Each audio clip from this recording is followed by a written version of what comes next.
Telling time म्हणजे इंग्रजीमधून वेळ सांगणे हा जो घटक आहे मंथनच्या पुस्तकामध्ये तो शिकतोय.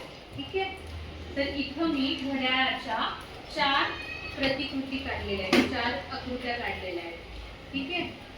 तर पहिल्या घड्याळामध्ये आधी मराठीतून वेळ सांगा. किती वाजलेत पहिल्या घड्याळामध्ये?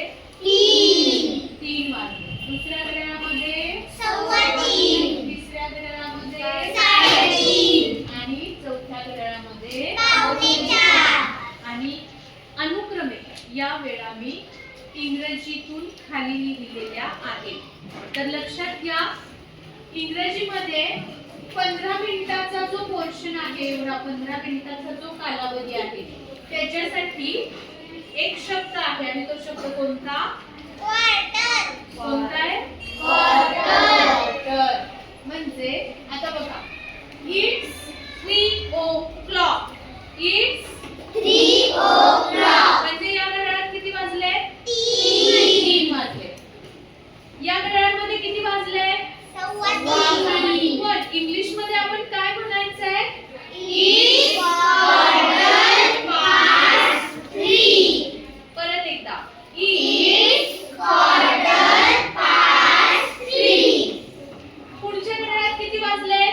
3:30. पण इंग्लिश मध्ये काय म्हणायचंय? It's half past 3.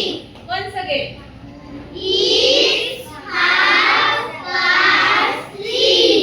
आणि शेवटच्या घड्याळातली वेळ काय आहे? पावणे 4. पावणे 4 ला इंग्लिश मध्ये काय म्हटलंय? It's quarter to 4. हा 2 आणि या पास्ट मधला तुम्ही फरक समजून घ्यायचा आहे.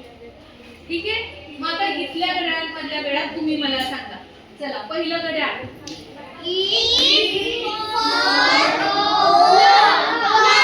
मोठ्यानं सगळ्यांनी सोबत सांगा.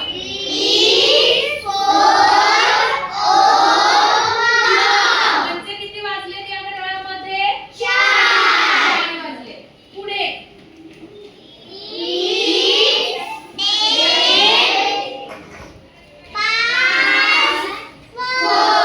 परत एकदा.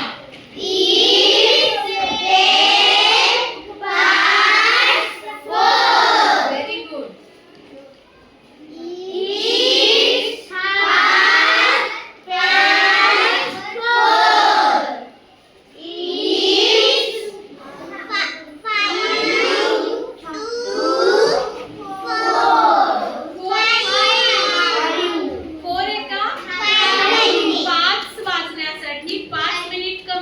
म्हणजे आपण काय म्हणू शकतो? It's 5 to 5.